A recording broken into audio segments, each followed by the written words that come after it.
Hello and welcome back to Byzantium and the Crusades. My name is Nick Holmes and this is episode 12 of The Fall of Constantinople, and the title of this episode is The Silence Before the Storm. In the last episode we heard about how the brave defenders of Constantinople, who numbered not more than 7,000 soldiers, had held out for 7 weeks against an Ottoman Turkish army of over 100,000 equipped with the latest military technology in the world, that is, cannons. The Turks had even forged one of the largest cannons ever made, designed by the Hungarian ironworker and engineer Orban, who had at first offered his services to the Byzantines, but when they couldn't pay him enough had gone to the Turkish Sultan instead. But even the Turkish cannons couldn't completely break the walls of Constantinople, built nearly 1,000 years before by the Roman Emperor Theodosius in the 5th century to protect Constantinople from Attila the Hun. So the Turkish Sultan Mehmet II, or Mehmet the Conqueror as he would later be called, dragged his ships overland into the Golden Horn, the wide estuary shaped like a horn to the north of Constantinople.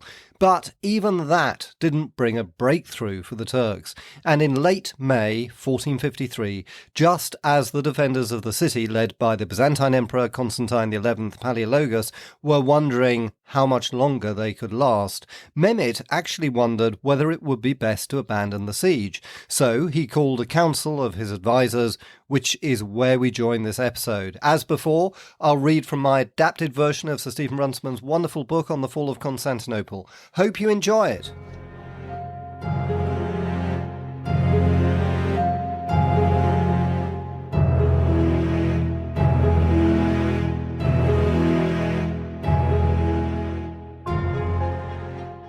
By late May 1453, the siege had lasted for 7 weeks, and yet the huge Turkish army with its magnificent war engines had achieved very little. Morale amongst the Sultan's own troops was beginning to sink. His sailors had suffered humiliating defeats. His soldiers had won, as yet, no victories. The longer that the city eluded him, the more his own prestige declined. At his court, the old vizier Halil and his friends still disapproved of the whole venture.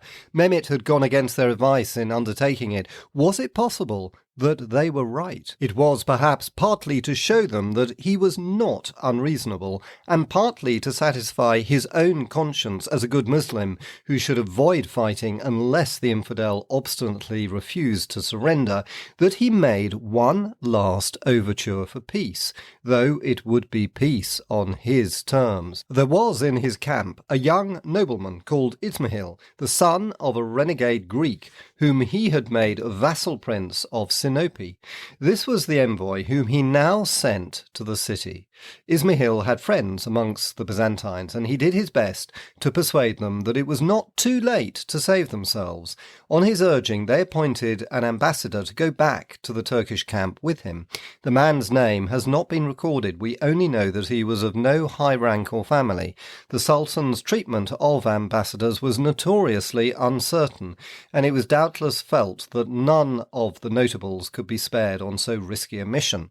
He was, however, received not ungraciously by Mehmet, who sent him back with the message that the siege would be raised if the emperor would undertake to pay an annual tribute of 100,000 gold bezants, or, if it were preferred, the citizens could abandon the city walls with all their movable possessions, and none of them would be harmed.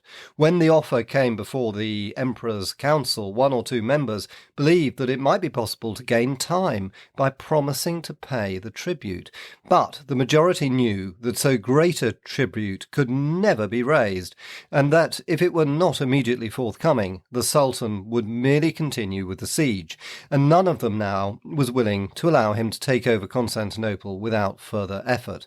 It may be that, as Turkish sources report, the Byzantine emperor answered by offering to surrender everything that he owned except for the city, which was in fact his only remaining possession. To this, the Sultan retorted that the only choice left to the Byzantines lay between the surrender of the city, death by the sword, or conversion to Islam.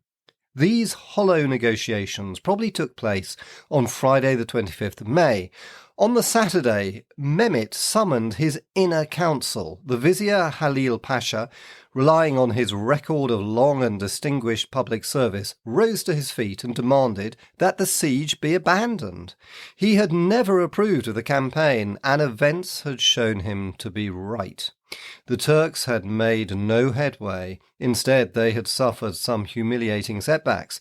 At any time, the princes of the West would come to the city's rescue, he said. Venice had already dispatched a great fleet. Genoa, however unwillingly, would be forced to do likewise. Let the Sultan offer terms that would be acceptable to the Byzantine emperor and retire before worse disasters occurred. The venerable vizier commanded respect. Many of his hearers, remembering how ineffectual the Turkish warships had shown themselves in their battles against the Christians, must have shuddered at the thought of great Italian navies bearing down on them. The Sultan, after all, was only a boy of 21.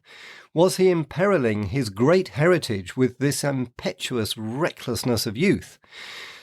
The next to speak was Zaganos Pasha. He disliked Halil, and he knew that the Sultan shared his dislike.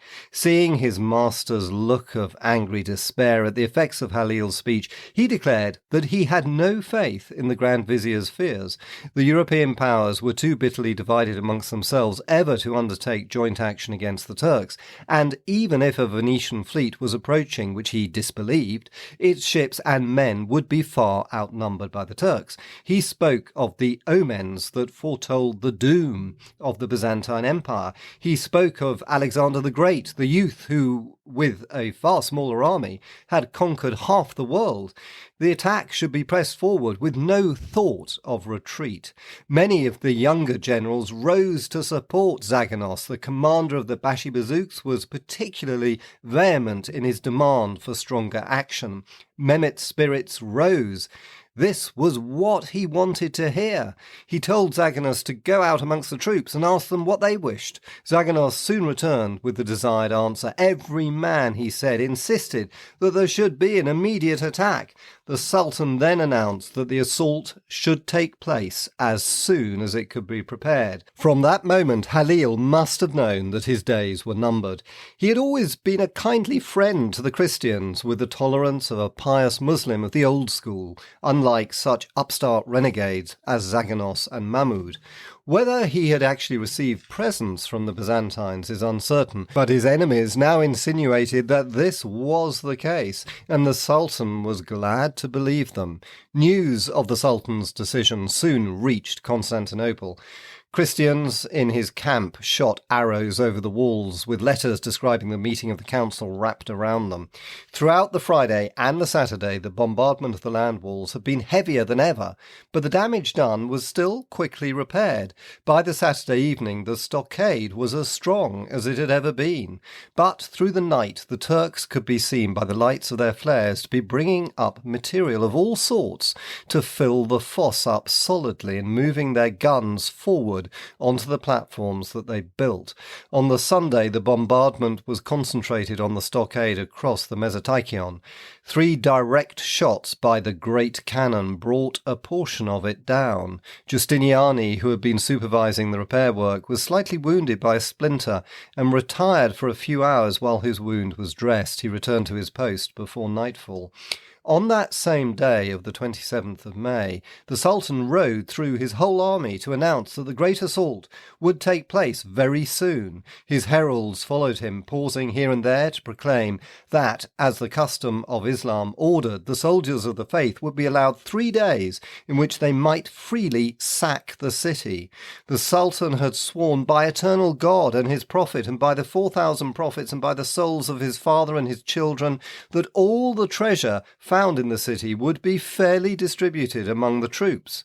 The proclamation was received with shouts of joy. From within the city walls, men could hear the Muslim hosts cry out in jubilation, "There is no God but God, and Muhammad is his prophet." That night, as on the Saturday night, flares and torches lit up swarms of workmen, pouring more and more material into the fosse and piling stocks of arms beyond it. That night they worked in high excitement, shouting and singing, while trumpets, pipes and lutes encouraged them on. So bright were the flames that for one hopeful moment the besieged believed that the Turkish camp had actually caught fire, and hurried onto the walls to see the conflagration. When they realized the true cause of the light, they could only kneel down and pray. At midnight, quite suddenly, the work ceased and all the lights went out. The Sultan had commanded that the Monday should be a day of rest and atonement, and that his warriors might be prepared for the final assault on the Tuesday. He himself spent the day inspecting all his troops and giving them their orders. First, he rode with a grand escort over the bridge across the Golden Horn out to the double columns to see his admiral Hamza Bey. Hamza was told that on the morrow his ships must be spread out across the boom and round against the whole Marmora shore of the city.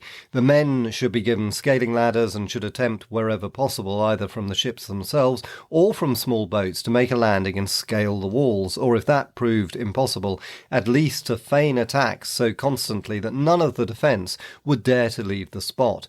As he rowed back to give similar orders to his ships within the Golden Horn, Mehmet stopped outside the chief gate of the Genoese colony of Pera and summoned the magistrates of the town to him. They were sternly commanded to see that none of their citizens gave any help to the Byzantines in Constantinople the following day. If they disobeyed, he would punish them at once. He then returned to his tent to emerge again in the afternoon, when he rode down the whole length of the land walls, talking to the officers and haranguing the men as they sat about their encampments. When he had seen that all was to his liking, he summoned his ministers and the army leaders to his tent and spoke to them. His speech is given to us by the historian Critobulus, who, like all educated Byzantines, was a student of Thucydides, and therefore put into the mouths of his heroes the speeches which he thought they would and should have given. But, though the words are the historians, they give us the sense of what the Sultan must have said. He reminded the assembly of the riches that the city still contained and of the booty that would soon be theirs. He reminded them that for centuries it had been the sacred duty of the Islamic faithful to capture the Christian capital, and that the traditions promised success. The city was not impregnable, he said. The enemy were few and exhausted and short of arms and provisions and divided between themselves. The Italians would certainly not wish to die for a city that was not their own. Tomorrow, he declared, he would send wave after wave of his men to the attack until, out of weariness and despair, the defenders would yield. He urged his officers to show courage and keep discipline. He then bade them to go to their tents and to rest, and to be ready for the signal of the attack when it came. The chief commanders stayed with him to receive his final instructions. The Admiral Hamza already knew his allotted task. Zaganos, after providing men to supplement the sailors who would attack the walls along the Golden Horn, was to bring the rest of his army across the bridge for the assault on Blakeney. Karaja Pasha would be on his right as far as the Carizian Gate. Ishak and Mahmud with the Asiatic troops were to attack the stretch from the civil gate of St. Romanus down to the Marmora, concentrating on the area around the third military gate. He himself, with Halil and Saruja, would direct the main attack, which would be in the Lycus Valley.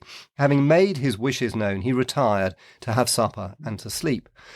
All day long there was a strange silence outside the walls. Even the great cannons were silent. There were some in the city who declared that the Turks were preparing to withdraw, but their optimism was only a vain attempt to raise their own spirits. Everyone knew that, in fact, the moment of crisis had arrived. During the last few days, the nervous exhaustion of the defenders had been shown in bickering and mutual accusations between Greeks, Venetians and Genoese. To the Venetians and the Byzantines alike, the neutrality of Pera suggested that no Genoese was to be trusted. The arrogance of the Venetians offended both the Genoese and the Byzantines. The Venetians had been constructing wooden shields and mantles in the workshops of their own quarter, and Minotto also ordered Byzantine workmen to carry them to the defence lines at Blackernay. The workmen refused to do so unless they were paid, not from reasons of greed, as the Venetians chose to believe, but because they resented such summary orders from an Italian, and because they genuinely needed to have more money and spare time if they were to find food for their hungry families. Few Venetians had their families with them, and the Genoese women and children were living in comfort at Pera. The Italians never realized the strain imposed upon the Greeks by the certainty that their wives and children would all be involved in their own fate. Sometimes there were disputes over strategy. As soon as it was clear that the great attack was coming, Justiniani demanded from the Byzantine megadux Lucas Notaras that he should move the cannons that he controlled to the Mesoteikion, where every gun would be needed. Notaras refused. He believed, not without cause, that the harbour walls also were to be attacked, and they were already inadequately defended. There were angry words, and the Byzantine emperor had wearily to intervene. Justiniani seems to have won his point. Archbishop Leonard, in his hatred of the Orthodox Byzantine Church, declared that the Byzantines were jealous lest the credit for the defence should go to the Latins, and that henceforward they were sullen and half-hearted. He chose to forget that there were as many Byzantines as Italians fighting in the Lycus Valley, nor, as he admitted, did any Byzantine show lack of zeal when the battle began. On this Monday, with the knowledge that the crisis was upon them, the soldiers and citizens forgot their quarrels. While the men at the walls worked on to repair the shattered defences, a great procession was formed.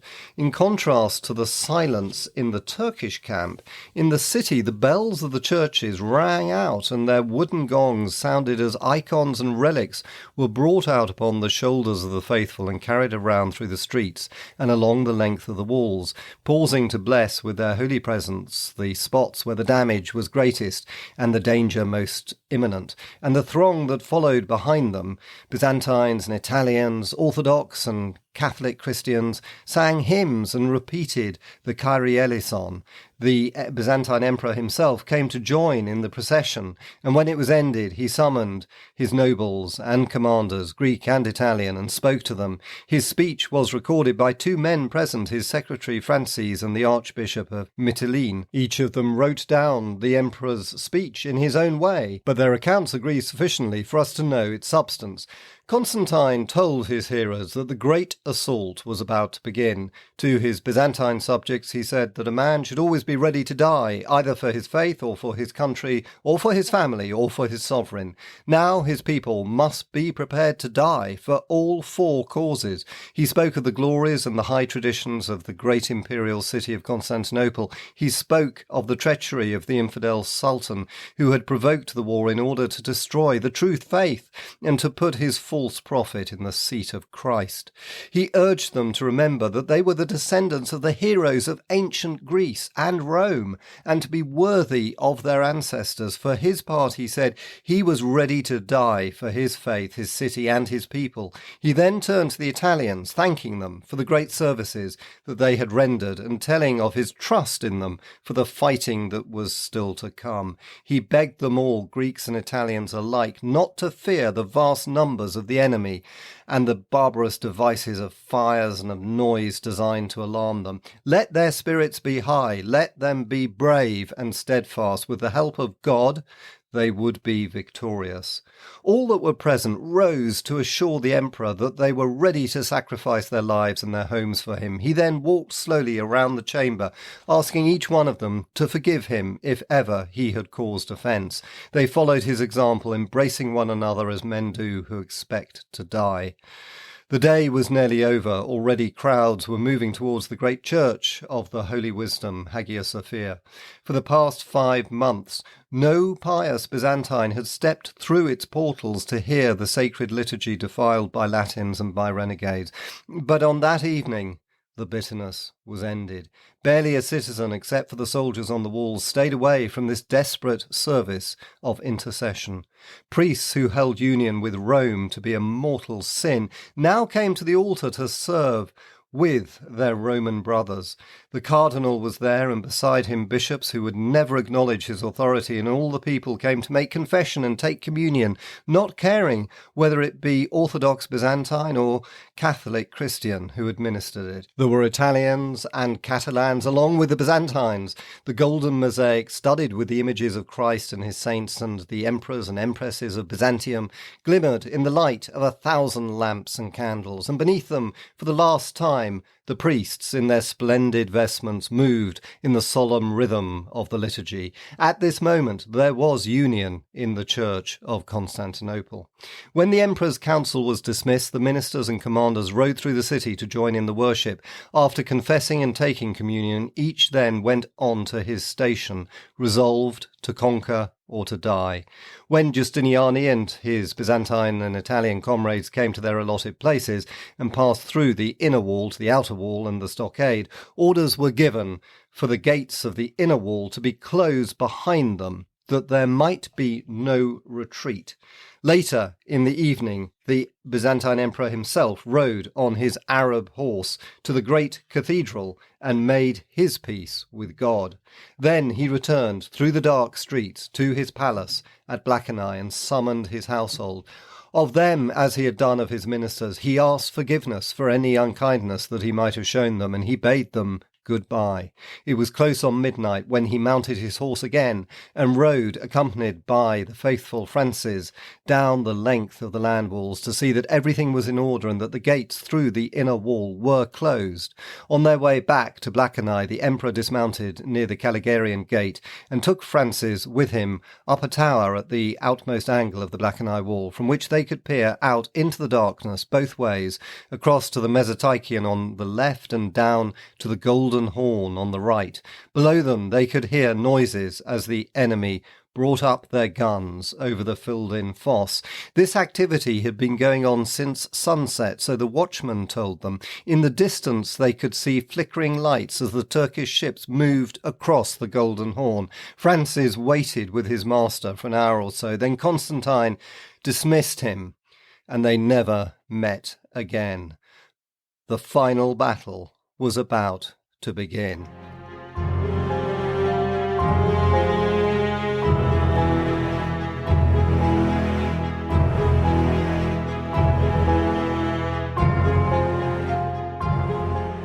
And that ends this episode. Hope you enjoyed it. And if you did, as usual, I'd be delighted if you wanted to subscribe, to recommend it to a friend, or best of all, to leave a review. Thank you so much. And in the next episode, we'll hear about the final attack on Constantinople. See you then.